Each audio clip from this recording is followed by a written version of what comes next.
Hey everyone, I got eyes, oh yeah, but I've got my two front side windows open, I've got my fan going, it's a little bright in here, and I have sensitive eyes to light. I've heard that as you get older that your eyes do become sensitive, and I've also heard and talked to a lot of people who've lived in Arizona for a very long time, and their eyes are very sensitive because the sun shines like 99% of the time. It just does, and it's a very bright sun in Arizona, especially southern Arizona. Okay, so it's 88 degrees in my van. I just went swimming. I really did. I hope you don't mind. I have a bathing suit on, but I'm totally covered. This isn't any less than what you would see at a pool or the beach. In fact, this is probably more than you might see at the beach, right? So I'm all wet, but I'm very cool because I've got the wind and the water going on that I'm always talking about. Today I want to talk about begin at the beginning. Makes sense, doesn't it? But a lot of people don't always do it that way. Sometimes they'll start in the middle and then they'll work their way out and then they have to backtrack. I want to start at the beginning, and I'm going to talk about van dwelling, full-time van dwelling, or even part-time, but mainly full-time. Now, I've mentioned that Paul and I are going to be getting a place. We've kind of changed, I know, things always change, don't they? We've kind of changed the timeline. We're already in the summer, and we're at the end of July, so we believe that in Flagstaff or northern Arizona, wherever, we're kind of at the end of the worst.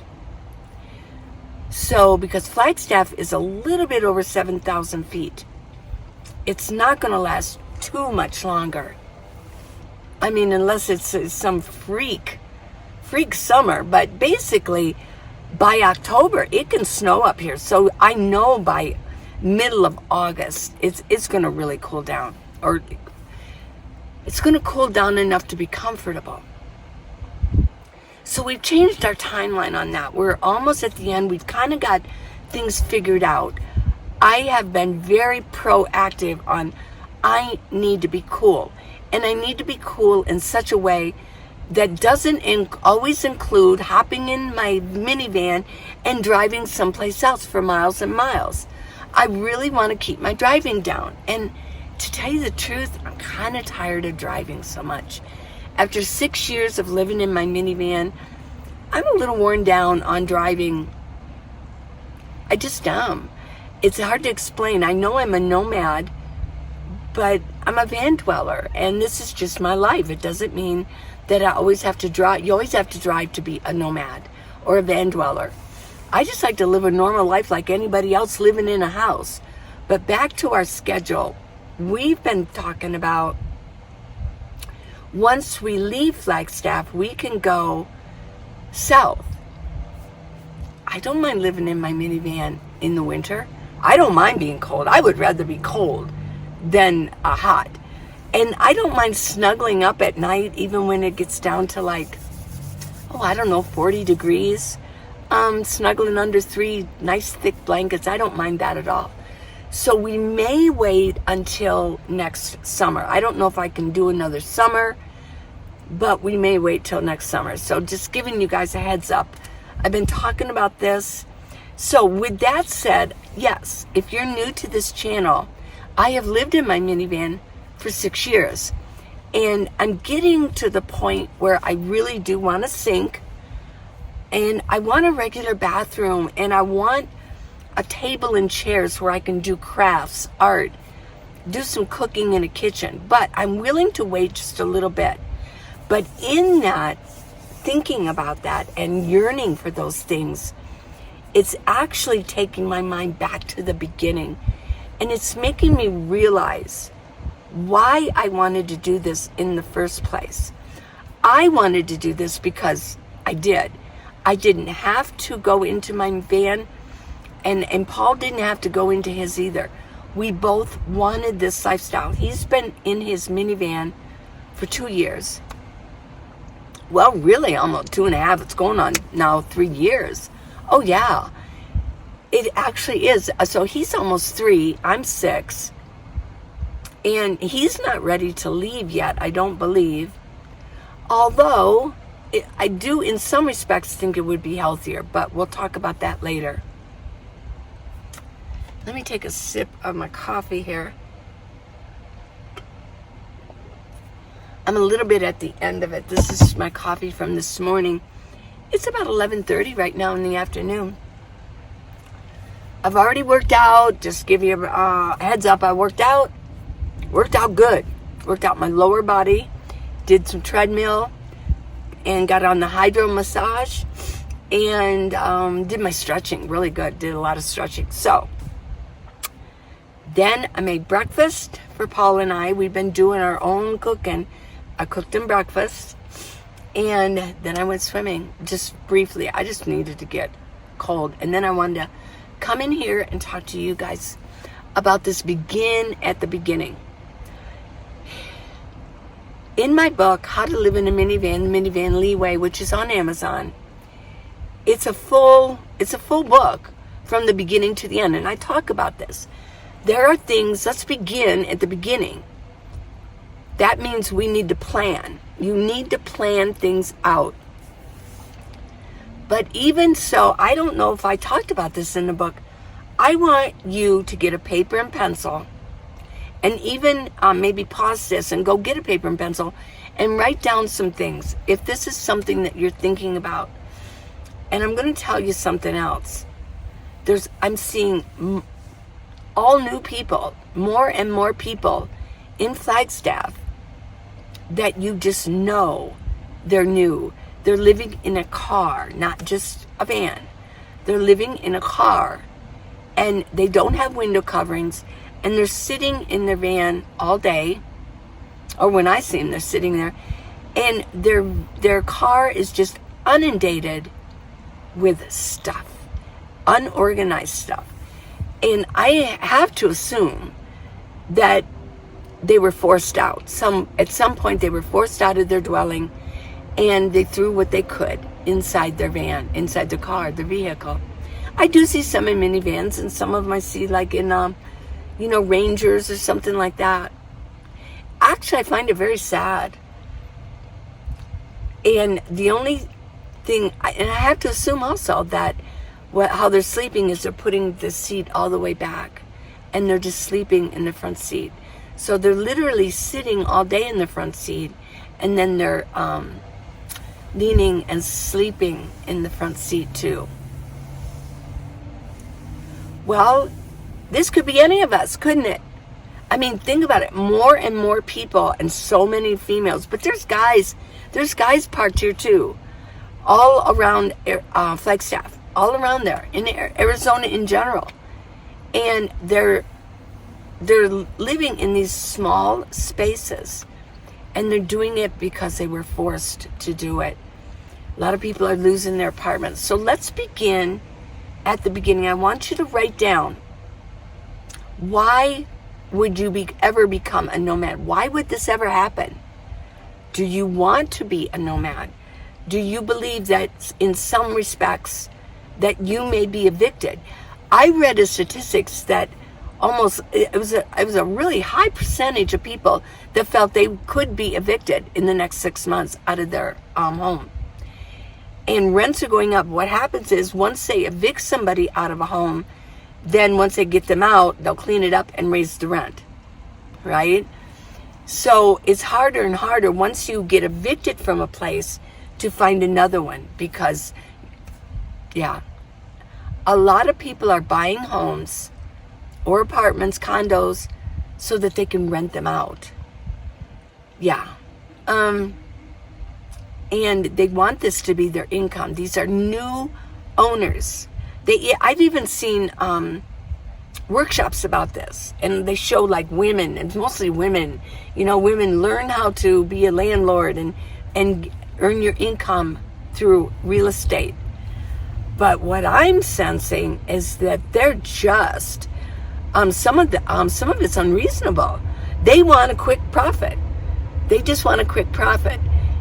And what it's doing is knocking a lot of people out of their property and they're getting evicted. They can't afford it anymore. Another documentary I saw was about Airbnb. And a lot of these homes, once the lease is up, they're not renewing leases. And they're turning their property into air bed and breakfast. And they can make a lot more money that way. So what they're doing is more and more, for whatever reason, more and more people are becoming displaced. And where are they going to go? They're going to go in their vehicle. I mean, they don't want to be climbing the sidewalks, so they're going inside their vehicles. They're getting rid of everything.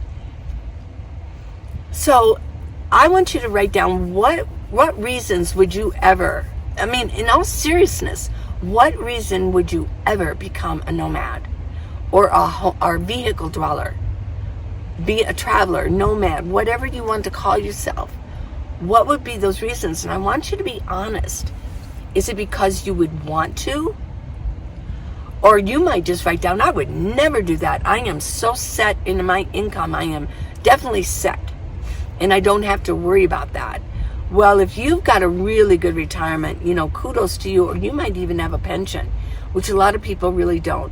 I find that a lot of older females do not have good Social Security. And of course they don't have pensions. It's because they didn't work as much. They were, in my age group, we were caregivers. And we were raising our children and helping our husbands. So we don't have as large of a Social Security, that blanket, I know a lot of people say you should have never relied on your Social Security. Well, in some respects, shit happens. Sorry to say the S word.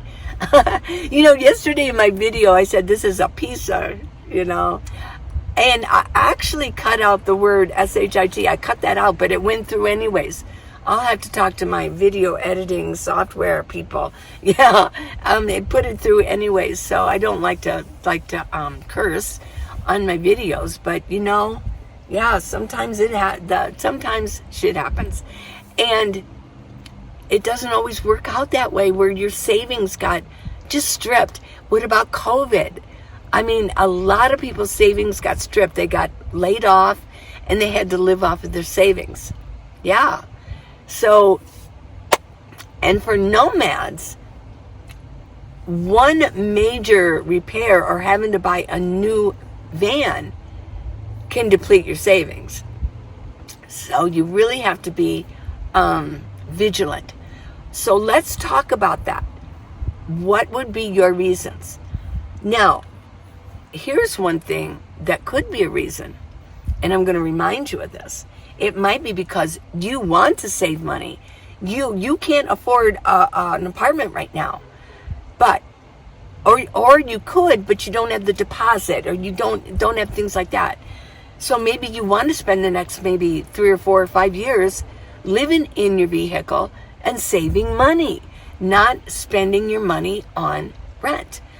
And that's one reason that Paul and I are thinking about this. We both have money, but we're thinking, why would I want to be spending in rent in the winter when I love being a nomad in the winter? It's fun. Paul's probably going to go to Quartzsite. I don't know if I am, but Paul's definitely going to go to Quartzsite, and he's going to have fun there. Why would we want to be? Because think about it. You got the rent. You've got Wi-Fi.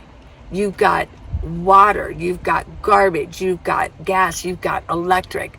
Yeah, you've got all these things, and you've got a very large deposit. And he has Abby, so there's going to be a large pet deposit. She's a big dog. That could be a large pet deposit for a really nice place. We don't want something crappy. We want a nice place, maybe a nice home. So that's going to be expensive.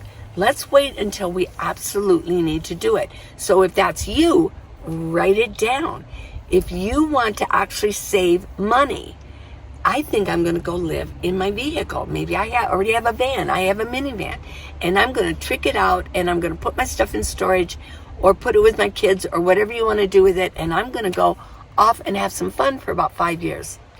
Mine was 6. And by next May, it'll be 7. I think 7 is a very golden number, isn't it? So write these things down. Begin at the beginning and write down some reasons why you would ever end up in this lifestyle. Like I said, for me, I wanted to do it. I've been researching it and watched Bob Wells, and it's like before, and it's like, oh my gosh, that sounds so cool. I really want to be a part of that group. And I've had a really great time. Well, I met Paul doing it, and I've met some wonderful people, Max, and just all kinds of people that I just love. But there does come a time where it's like, wow, I don't know if I want to keep doing this full time. Yeah, I don't know. So I want you to begin there. Now, then what I want you to do, your next, and be honest, if you think that this might be you, that you would be evicted, or you might not be able to afford another place if they didn't renew your lease wherever you're at, or you felt like you were going to lose your mortgage, you were going to lose your home, and you couldn't really do the upkeep on it. This just might be the lifestyle for you. But what I would like to do for the beginning is that I want you to be ready.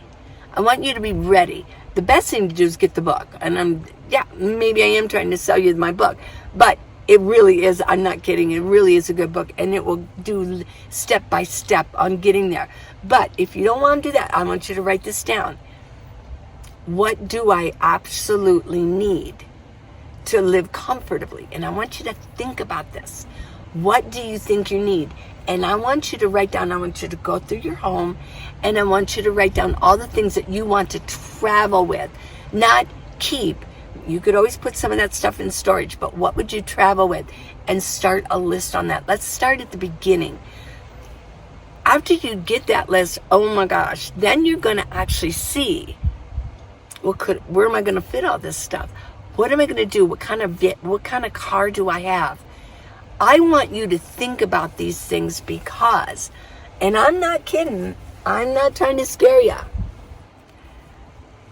but there are so many. You ask any nomad who's actually out here, or maybe you're in a city where a lot of nomads live.